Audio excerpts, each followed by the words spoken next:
Good morning, नमस्कार दोस्तों। मैं हूं आपका डॉक्टर अंकित। और फैटी लीवर डिजीज़ एक कॉमन प्रॉब्लम, किस तरह से फैटी लीवर डिजीज़ से हम बच सकते हैं इस बारे में मैं अपनी पहले वीडियो में भी बात कर चुका हूं। हमें क्या चीज़ें खानी हैं, क्या चीज़ें नहीं खानी, क्या काम करने हैं और क्या नहीं करने, इसके बारे में मैं डिटेल्ड लास्ट वीडियो में बात कर चुका हूं। लेकिन फिर भी बहुत सारे पेशेंट्स जो फैटी चेंज लीवर के शिकार हैं, जो बहुत सारे लोग फैटी लीवर डिजीज़ या non alcoholic fatty liver disease जिसको हम कहते हैं, उसके शिकार हो चुके हैं। तो उनको क्या करना है कि ये चीज़ें उनका फैटी लीवर चेंज रिवर्स मार जाए, उसके बारे में बात करते हैं। उनको वो सब काम तो करने ही हैं जो मैं लास्ट वीडियो में बात कर चुका हूँ। उनको अपनी डाइट में चेंजेस करने हैं, लाइफस्टाइल में चेंजेस करने हैं।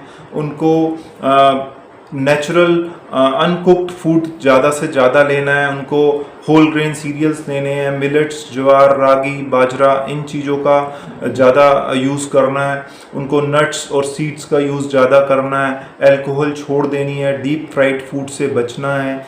ये सब काम तो उनको करना ही है, लेकिन इसके साथ साथ समझना ज़रूरी है कि हमारा फैटी चेंज लीवर की स्टेजेस क्या क्या हैं। अगर हम बात करें तो ये 3 स्टेजेस होती हैं लीवर की प्रॉब्लम की। पहली फैटी चेंज लीवर, दूसरा फाइब्रोसिस और तीसरा सिरोसिस। तो सिरोसिस तो बिल्कुल ही इरिवर्सिबल स्टेज है। अगर एक बार सिरोसिस स्टार्ट हो गई लीवर में तो वो वापस नहीं आती। मैं थोड़ा सा इसके बारे में पहले भी बात कर चुका था। तो 3 स्टेज में अगर हमारा फैटी चेंज अर्ली स्टेज में है तो वो रिवर्ट मार सकता है अगर हमने इंटरवेंशंस लेनी शुरू कर दी, अच्छे काम करने शुरू कर दिए। तो क्या होता है, पहले फैटी चेंज होता है, फिर फाइब्रोसिस होता है, फिर फाइब्रोसिस की स्कोरिंग होती है। जब फाइब्रोस्कैन का नाम आजकल सब लोग जानते हैं, एक फाइब्रोस्कैन नामक एक टेस्ट होता है जिसमें स्कोर होते हैं 1, 2, 3, 4।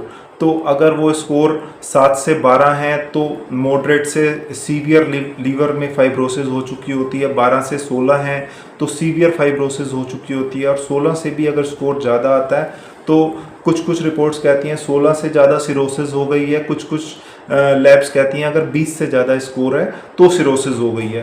तो मेन बात यह है कि स्कोर अगर 7 से ज़्यादा हो रहा है तो आप 2 लेवल पे आ चुके हो, स्कोर आपका सेकंड हो चुका है। और अगर 12 से ज़्यादा आ गए हो तो 3 हो चुका है, और 16 से ज़्यादा आ गए हो तो 4 हो चुका है, मतलब डेफिनेटली सिरोसिस हो चुकी है।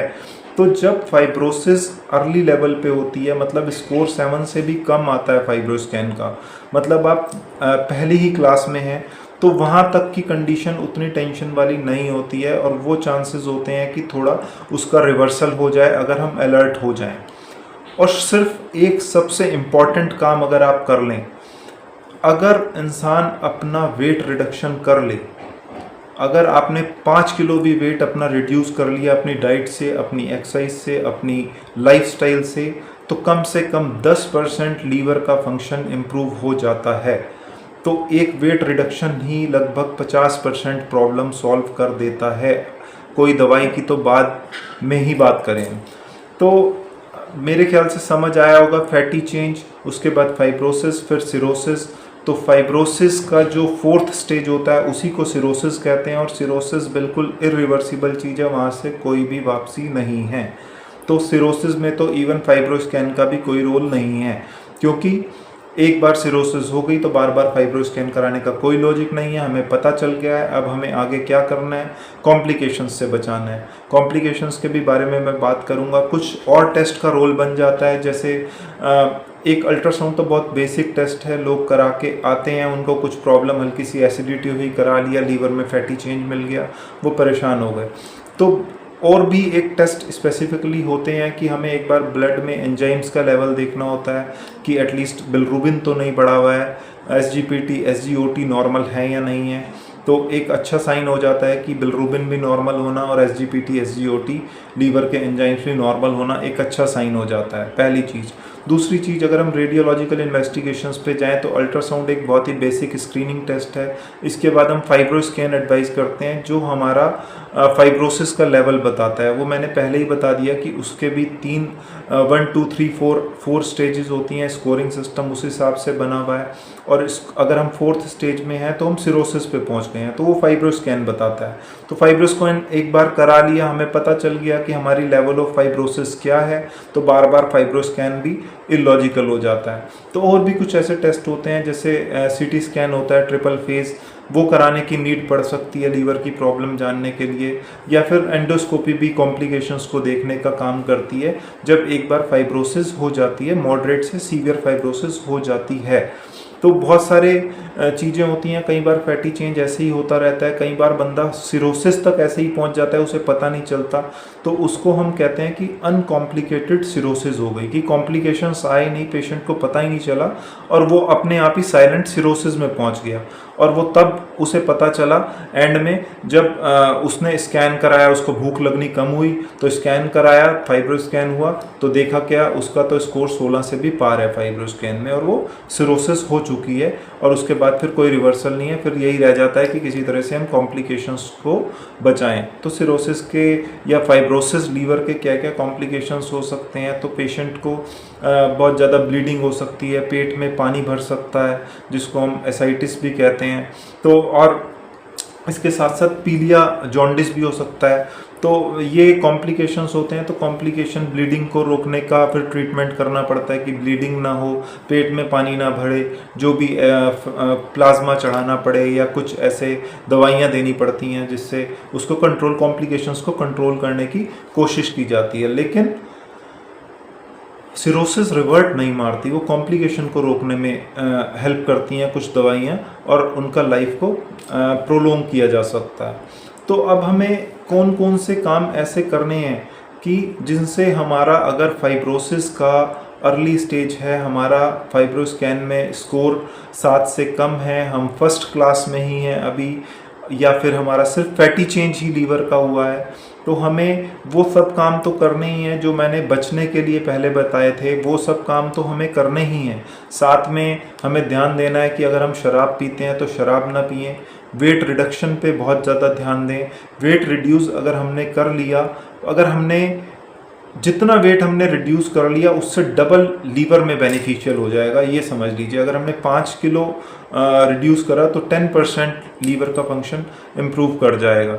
इसी तरह से अपनी डाइट में चेंजेस करें। अगर शुगर की बीमारी है तो शुगर को कंट्रोल करें। डाइट में मैं पहले बता चुका हूँ कि हमें अनकुक्ड और फूड लेना है, और जो जो डाइट की आइटम्स लेनी है पहले भी वीडियो में बता चुका हूँ। तो अपनी डाइट का ध्यान दें, एक्सरसाइज करें, मोटापे को कंट्रोल करें, वेट रिडक्शन में आएँ, अल्कोहल छोड़ दें, रात में खाना बंद कर दें, केमिकल वाले फूड ना लें, फ्राइड फूड लेना बंद कर दें, और घी तेल का प्रयोग बहुत मिनिमाइज़ कर दें, शुगर फ्री ड्रिंक्स ना लें।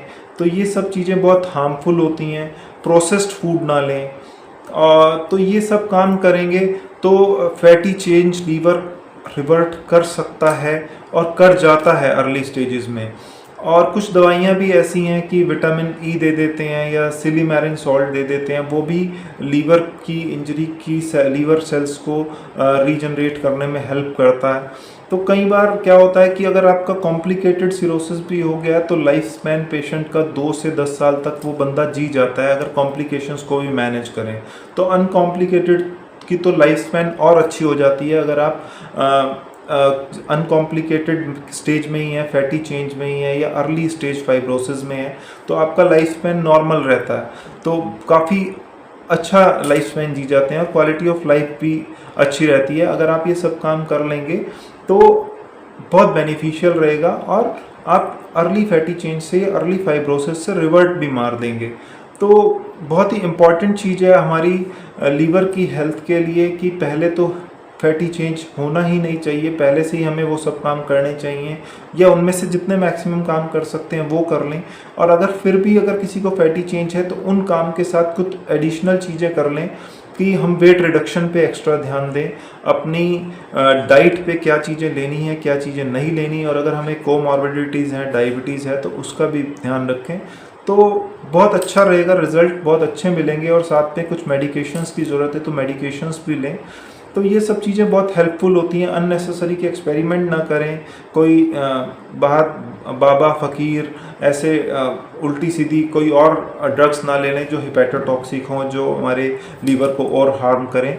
तो इन सब बातों का ध्यान रखना है। फिर से मिलेंगे। मेरे को लगता था कि ये सब बातें बतानी बहुत ज़रूरी हैं, चाहे इसका इन्फ्लुएंस कुछ भी हो, कोई हो सकता है कि कुछ इसको गलत भी समझे, लेकिन फ़ायदे की चीज़ें बताना मेरे लिए बहुत ज़रूरी है, क्योंकि पर्सनली मैं ज़रूर चाहता हूँ कि सब लोग हेल्दी रहें, एक हेल्दी लाइफ स्पैन जिएँ। तो मिलेंगे फिर से एक बहुत अच्छी वीडियो के साथ जो आपकी हेल्थ के लिए बहुत बेनिफिशियल होगी। तब तक के लिए आप अपना ध्यान रखिएगा। टेक केयर, बाय बाय, मिलते हैं बहुत जल्दी।